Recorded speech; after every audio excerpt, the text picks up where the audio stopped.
السلام عليكم ورحمة الله وبركاته. ازيكم يا دكاترة؟ عاملين ايه؟ يا رب تكونوا بألف خير بإذن الله. النهاردة هناخد السكيلتون اوف لور ليم.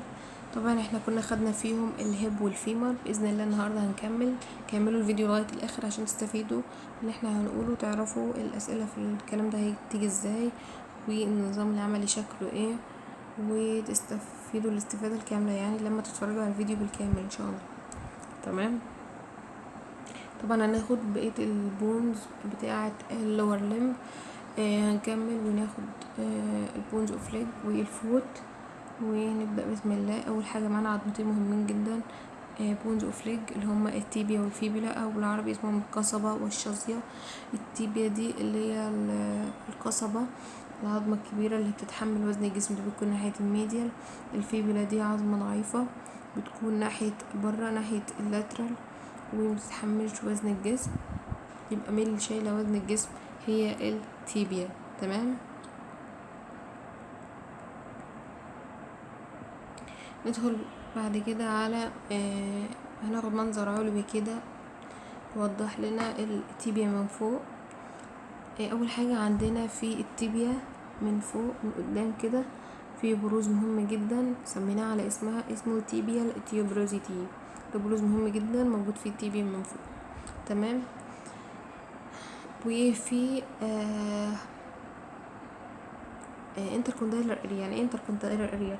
يعني منطقة بين الكوندايلز، في منها anterior وفي منها posterior. anterior intercondylar area يعني منطقة بين التو كوندايلز بس قدام، منطقة بين التو كوندايلز بس ورا، في anterior intercondylar area و posterior intercondylar area. وطبعا احنا خدنا كوندايلز قبل كده في الفيمر. هنا برضو عندنا medial ولاترال كوندايل، بس سميناهم على اسم التيبيا، سميناهم medial tibial كوندايل ولاترال tibial كوندايل. قلنا الكوندايل دي عبارة عن حفرة مستديرة كده بتبقى في نهاية البون. تمام. طيب عندنا برضو بروزين في التيبيا من فوق، بروز ناحية الميديال اسمه ميديال انتركوندايلر تيوبريكل بين التو كوندايلز بس ناحية الميديال، فنسميه ميديال انتركوندايلر تيوبريكل. وبروز برضو ناحية اللاترال فنسميه لاترال انتركوندايلر تيوبريكل. تمام.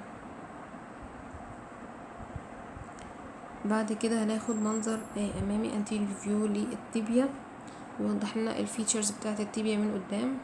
اول حاجة خدنا هناخدها دلوقتي هي التيبيا التيوبروزيتي، لسه قايلينها دلوقتي، بروز مهم جدا جدا في التيبيا من قدام. طيب التيبيا دي ليها كام بوردر؟ ليها 3 بوردرز. anterior border اللي هو البوردر الامامي ناحية الامام، والانتر اوسيوس بوردر ده البوردر ناحية برا، او بنسميه اللاترال بوردر، وليس منها انتر اوسيس لانه حاد شارب اطلقنا عليه اسم انتر اوسيس، لكنه اصلا موضوعه هو لاترال، فبنقول عليه لاترال او انتر اوسيس بوردر. تمام. وفي ميديال بوردر طبعا ده ناحية جوه، وفي ميديال سيرفيس اللي هو السطح الناحية المواجه للجسم، ده ميديال سيرفيس ما بين الانتيريور بوردر والميديال بوردر. وفي لاترال سيرفيس ده ما بين الانتيريور بوردر والانتر اوسيس او اللاترال بوردر. وطبعا في حاجة اسمها ماليولاس، وهناخد ايه الماليولاس دي. الماليولاي دي او الماليولاس دي عبارة عن بروز او نتوء بسيط كده بيبقى في نهاية البون، هنلاقيه موجود في التيبيا والفيبولا. في التيبيا ليها ميديال ماليولاس لانه ناحية جوه، لكن في الفيبولا ليها لاترال ماليولاس لانه ناحية بره. تمام. هناخد بعد كده anterior view للفيبولا بقى، منظر امامي للفيبولا، برضو ليها انتر اوسيوس بوردر، يعني بوردر حاد كده او شارب، بس بتاعها ده بيكون ميديال، لكن بتاع التيبيا كان لاترال. تمام. وليها anterior surface ده ما بين الانتيريور بوردر والانتر اوسيوس بوردر، وليها lateral surface ده ما بين الانتيريور بوردر والبوستيريور بوردر. تمام. طبعا هو هنا موضح لنا اماكن اتصال العضلات والليجمنتس بالتيبيا والفيبولا. وطبعا احنا لسه مخدناش الماسلز، لما ناخدها باذن الله هنشرحها وهتفهموها باذن الله، والكلام ده مهم جدا، بس مش هنشرحه دلوقتي، لما ناخد الماسلز باذن الله. تمام، نكمل بقى الجنرال فيتشرز بتاعه التيبيا والفيبولا. من posterior view من ورا كده في حفرة في التيبيا، حفرة صغيرة كده بنسميها جروف فور السيمي ممبرينوزس. السيمي ممبرينوزس دي عضلة لسه هناخدها طبعا قدام. الانسيرشن بتاعها بيمسك في الجروف دي، جروف اون باك ميديال تيبيال كونداي، هناخدها بعد كده ان شاء الله. وفي فاسد فور فيبولا. الفاسد فور فيبولا ديت المنطقة اللي بتمسك فيها التيبيا مع الفيبولا، اللي بيعمل فيها ارتكيليشن، فسميناها فاسد فور فيبولا. دي منطقة موجودة في التيبيا بس نسميها فاسد فور فيبولا عشان التيبيا والفيبولا بيمسكوا مع بعض فيها. وطبعا برضو التيبيا ليها posterior surface بيكون على شكل مثلث كده من فوق، تحتها بالظبط سولية لاين. سولية لاين ده خط بارز كده بيفصلها عن اللور بارت، طالع نازل من السولية لاين ده vertical لاين، خط رأسي كده بطول البون كلها. تمام، ناخد برضو posterior view للشافت اوف فيبولا. فيها median crest، يعني حاجة عاملة زي الحافة كده او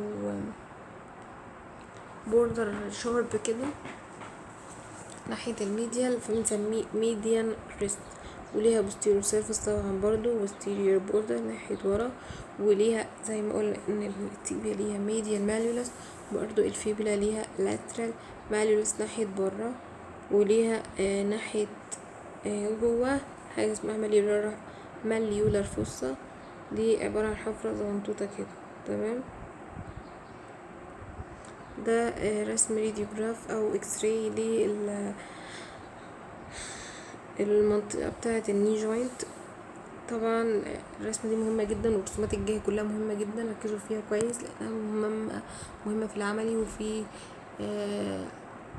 فهمكم للحياة العملية بعد كده، ولما تستلموا أشعة بعد كده ان شاء الله في الحياة العملية تبقوا فاهمين العظام دي اسمها ايه، وتبقوا عارفين كل حاجة عن البونز دي. تمام، ادي الفيمر والباتيلا، وطبعا زي ما قلنا في ميديال ولاترال كوندايل في الفيمر والتيبيا، ادي ميديال ولاترال كوندايل فيهم الاتنين. في انتركوندايلر ايمينانس زي ما قلنا ان هو البروز اللي ما بين التو كوندايل بتاع التيبيا من فوق. وطبعا ادي الفيبولا جنبها اهي الرفيعة دي، والهيد بتاعت الفيبولا والنيك بتاعت الفيبولا. تمام، ناخد بعد كده الفوت. منطقة الفوت دي بتتكون من 3 أجزاء. منطقة الأنكل أو الكاحل دي بتكون المنطقة الخلفية أو اللي ورا، والانستب اللي هو المنزل بتاع رجلنا ده، والفايف توز اللي هما الخمس صوابع بيشملوا ايه بقى؟ ثبتوهم كده 7 5 14. 7 5 14، احفظوا الرقم ده مهم جدا. 7 5 14، 7 تورسال بونز. ال7 تورسال دول اللي هم اسمهم الانكل بونز، بيعملوا حاجه اسمها التورسس من اسمهم كده. هم 7 تورسال بون موجودين في منطقه الانكل او الكاحل، بيعملوا حاجه اسمها التورسس. في 5 ميتاتورسال بون دول اللي بيعملوا الانستب او المنزل ده، دول اللي بيعملوا الانستب او الارش ده اللي هو حاجه لسه هناخدها بعد كده. تمام، اعرفوها بس دلوقتي. او الهايست بارت اوف ذا dorsum of the foot، الجزء العلوي من ظهر القدم. تمام، الحمد لله رب العالمين. و 14 فالنجيز او التوز، لانهم بروكسيمال وميدل وديستال هناخدهم دلوقتي. طبعا مدينا دورسال اسبكت، منظر لظهر القدم اللي هو المنظر اللي احنا شايفينه بعينينا، ظهر قدمنا. مدينا اول حاجه الفالانكس اللي هي الصوابع، هناخد دلوقتي ان هي بروكسيمال وميدل وديستال. وفي بعد كده الميتاتارسال بونز اللي بيعملوا الانستب اللي هم 5 اهمت، والتلاتة كيونيفورم بونز دول مهمين جدا، اسمهم كيونيفورم بونز مهمين جدا.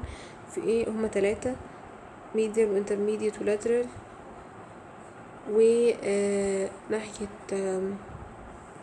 اللاترال في كالكينياس، دي عظمة كبيرة اسمها كالكينياس، وقدامها عظمة الكيوبويد لانها تكون على شكل الكيوبويد كده، شبه المكعب او المربع كده بنسميها كيوبويد.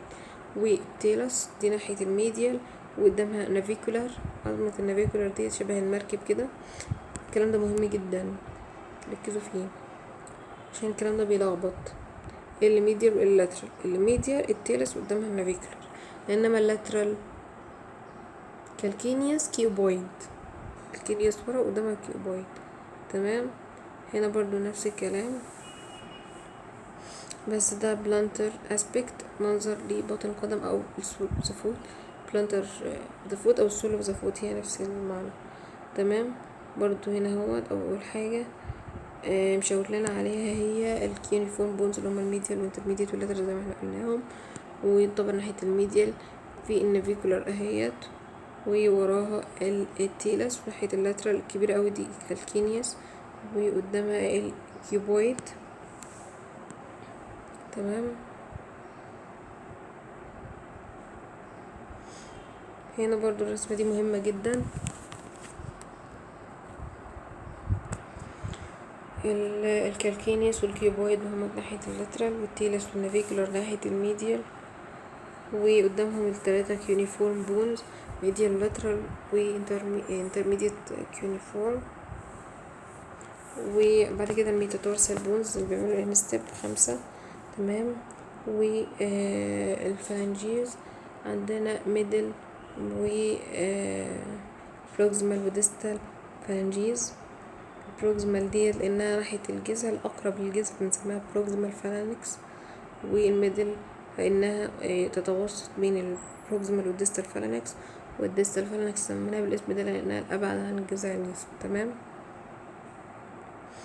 ده منظر مهم برضو بيوضح لنا البونز بتاع الليج مع الفوت، التيبيا والفيبولا والتيلس والنافيكولار ناحية الميديال اهمت، والميديال كيونيفورم برضو. بعد كده الميتاتورسال، بعد كده الفالنجيز، نفس الكلام اللي قلناه. ودي رسمة مهمة برضو للاكس راي او الراديوجراف، بيوضح لنا برضو البونز بتاعت الليج مع الفوت، التيبيا والفيبولا والتيلس والكالكينيوس والنافيكولار. طبعا قلنا التيلس والنافيكولار ناحية الميديال، ما ننساش الكلام ده، والكالكينيوس والكيوبويد ناحية اللاترال. وطبعا بعد كده 3 كيونيفورم بونز الميديال والانترميديت واللاترال. بعد كده 5 ميتاتورسال بونز، من اول الفيرست لحد الفيفث. وبعدين الفالانكس بقى. طبعا في سيسمويد بونز اللي هي العظام السمسمية. طبعا زي ما قلنا ان اكبر سيسمويد بون هي الباتيلا. هنا برضو في سيسمويد بونز عظام سمسمية، نفس الكلام اللي قلناه قبل كده. ادي التيبيا، وادي التيلس والنافيكولار ناحية الميديا ناحية الصبع الكبير، والكالكينيوس والكيوبويد ناحية اللاترال. طبعا فيرست كيونيفورم توضح ناحية الميديا لناحية الصبع الكبير. كده الحمد لله بفضل ربنا سبحانه وتعالى خلصنا كل السكيلتون بتاع اللور ليم. تابعوا بقى القناة واشتركوا في القناة وفعلوا زر الجرس، واعملوا لايك وشير للفيديو ده عشان اصحابكم يستفيدوا. وبإذن الله بقى المرة الجاية هنستكمل سلسلة اللور ليم، وهناخد المسلز بتاعة اللور ليم. وبالتوفيق ان شاء الله، والسلام عليكم ورحمة الله وبركاته.